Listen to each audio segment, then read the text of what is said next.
Hi, welcome to Stuck. I'm Scott Seynemeier, and I'm on Young Life staff in Central Illinois. And first, I just want to say thank you for your courage to even be here. My hope is that you'll be encouraged to move from somewhere where you currently are as a leader or a mentor to a place where you feel like you're able to contribute more. I think part of the challenge that we have when we're stuck is that we begin to listen to the voice in our head that says, you're not good enough. You're not funny enough. You're not cool enough. Or that the other leaders around you or mentors are simply way better than you are. And it all begins to pile up, making what is already hard even harder. And often we conclude that maybe the truth is, I'm simply not enough to be a leader or a mentor. So we drift into the shadows, not sure what to do or even who to talk to about it. Stuck, disappointed, discouraged, and tired, and somehow hoping that things might be different. So I'm ready to give you 3 simple things that you need to do to be a great leader or mentor. Okay, here we go. Write these. Yeah, no, I wish it were that simple. Because I believe that it's way more complicated than simply telling you to go be with kids, which is often what we do. I think it's not that easy because for us as leaders and mentors, that this is a journey of faith for us as well. Learning to figure out what and who we really trust as we seek to carry the good news to all kinds of kids. I want to look at the Gospel of John, chapter 21 together. It centers on a conversation that Jesus is about to have with Peter. It's kind of a do-over moment of sorts for Peter, who in his last moments with Jesus, before the crucifixion, as we know, denies Jesus 3 times. The chapters begin with many of the disciples gathered together.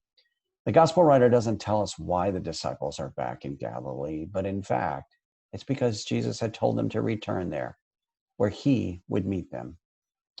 And now they found themselves sitting around unsure of what to do, until Peter decides to do the one thing he knows to do, and that's to go fishing. And the others come along. And what we see in this simple moment is the importance of doing something, of taking initiative. And in doing so, they put themselves in a position for the Lord to work, to be reminded of who he is and what he's inviting us into. Then a person from the shore tells them to cast their nets to the right side and they will catch fish.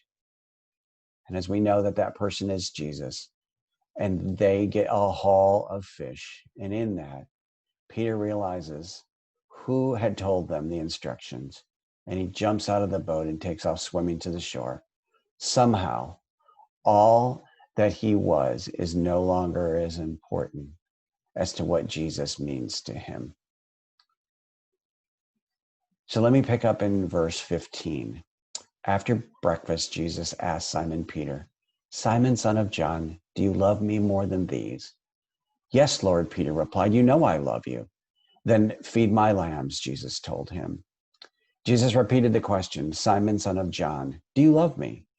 "Yes, Lord," Peter said. "You know I love you." "Take care of my sheep," Jesus said. And a third time he asked him, "Simon, son of John, do you love me?" Peter was hurt that Jesus had even asked the question a third time. And he said, "Lord, you know everything, and you know that I love you." Jesus said, "Then feed my sheep." 3 times, Jesus asked the same question to Peter.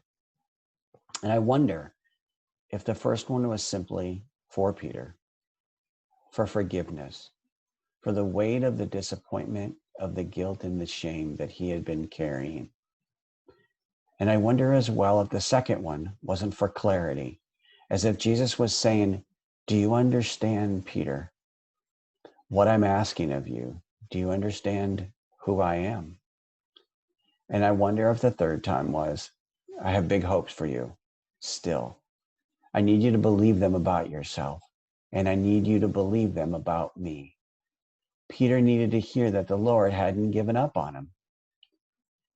And I'm reminded in this story that following Jesus isn't always about hitting perfection. No, most of the times it feels like it's missing altogether. And yet the one who called you hasn't given up on you. Do you hear that? Hasn't lost faith in you. Friends, I invite you not to quit on him. So I was a volunteer leader in Rockford, Illinois, that happened to be in the same club with my area director, Gary. I had the best job. As club began, I grabbed the box of songbooks. Clearly, this was a long time ago. And I chucked them at kids so that we could sing. And when it was time for the message, I would grab that box, now empty, walk back up to the front, and kids would chuck them at me. And after club one night, I was talking with our team and told them how much I loved being a leader. And Gary asked me to stay after so we could talk. I was sure that it was to encourage me in my club leader abilities, which were significant. And Gary sat with me after everyone had left and said, I have to be honest with you. You're not a young life leader. You're just a guy who loves to throw songbooks at kids and then collect them later. If you want to be a leader, you're going to have to learn to step into the deep waters that make you uncomfortable, fearful. And it's there in that deep end that you'll begin to see and experience Jesus differently for yourself. And when you do, the possibilities for ministry for you, Scott, will be endless. So I was eager. So I said, yeah, sure. Yeah, let's do this. I'm ready. Let's do this leader thing. I got this. I want this.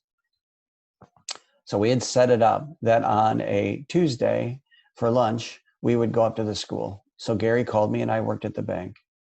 And he said, son, are you ready to meet me up at the school? I'm like, I'm leaving in 5 minutes. I'll meet you up there.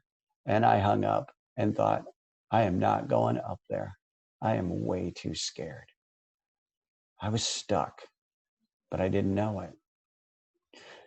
So Gary, after being up at the school, calls me and says, where were you? And I apologized. I said, gosh, sorry that there was a meeting at the office. Then I got tied up. So he said, well, what about next week? I'm like, dude, count me in. So good. So the next week on a Tuesday, he called me again and said, Seynie, I'll meet you up there. I'm like, I am literally walking out the door. And he said, that's great. See you up there. No way was I going. And then I thought, I got this. This being a young life leader thing isn't that hard. So Gary called me and I'm like, sorry, something else came up. And next week, Gary, you can count on me. So the next week on Tuesday, Gary called me. Said, Seynie, you interested in going to school? I'm like, I am. And he said, that's good because I'm 3 desks behind you. And I turned around and there was Gary. And he said, I'm ready to take you. I needed a push. Do you? 6 weeks later, after doing contact work, going up to lunches every week, Gary called me and he said, I'll meet you up at school. I'm literally walking out the door, Gary. I said, I'll see you up there. And I got up to the school and I waited and I waited. And I stood holding the handle of the door that goes into the cafeteria at East High School in Rockford thinking, I can't do this on my own. Gary, where are you? When I got back to the office, I called Gary. Where were you? And he said, I was watching you from my car in the school parking lot and praying that you would understand that God is simply inviting you to keep showing up. He'll do the work if you let him. I needed you to believe that. And then I needed you to choose for yourself. I'm grateful that I chose to open that door, a simple cafeteria door, not unlike many of yours. It was a door that reminded me that God didn't need me. That wasn't a weight I needed to carry, but rather he wanted me to walk with him as together we would show kids how much they were loved. And as I think back to that journey, I'm reminded that I'm still insecure. I'm reminded that too often all of what I'm not. And then how do I keep doing this for 30 plus years, walking into the lives of kids? And I'm a whole lot older and way less cooler. Because the kind of leadership that I'm talking about, what Gary had to challenge me in, is something that the author and leader Brené Brown calls courageous leadership.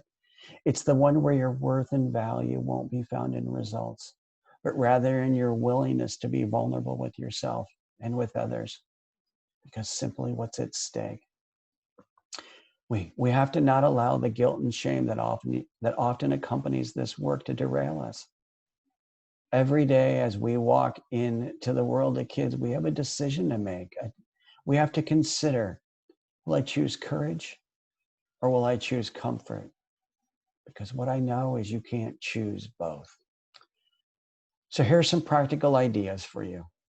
Feel free to write these down. Humility. I'm encouraging you to ask for help, to pray, to ask for ideas, asking for someone to go with you, asking someone who's done it before to teach you what it looks like. And did I say pray? If you want to run away, then run. It's okay. But if you want to stay, then ask for help from your staff person, from your team leader, from someone on your team who is killing it with kids. Ask for help. Confidence. Jesus didn't tell them to cast their nets on the right side with the hope that they might catch fish. Jesus told them that they would catch fish if they followed his commands. Maybe we need to believe that as well. Maybe he's got big things in store for you and you will never see or experience them until you move. An initiative. It's not enough to simply get to the door. We have to keep going through the doors that the Lord is ready to open. I'm a believer that love shows up, but that's only the start. Love is a verb. It's only an action when we make it one. Like the disciples who are waiting for Jesus. Do something. Get unstuck. I'll be in the car praying for you. And has being a leader taught me to pray. It's my best weapon against all that I am and all that I can be. And it's a great reminder of what we're up against. And I hope that just like Gary did for me, that the Lord keeps calling you in a way that you can't ignore, and in a way as well that calls you to action. And maybe that just like Peter, the Lord is saying to you, do you love me? Then feed my lambs, because they're desperate for good news. So I have a few questions for you to consider. Who is your Gary? If you don't have that person, talk to your staff person or your team lead, for someone who for a short amount of time could walk with you day in and day out. What's your greatest fear or hesitation in throwing your net out? What is stopping you? And lastly, what is your hesitation with Jesus? Friends, I want to encourage you for the possibilities that lie ahead for you. You may be stuck now, but it's not a place where you have to be. So I encourage you to think about the possibilities and what this might mean for you. Thanks so much. Bye.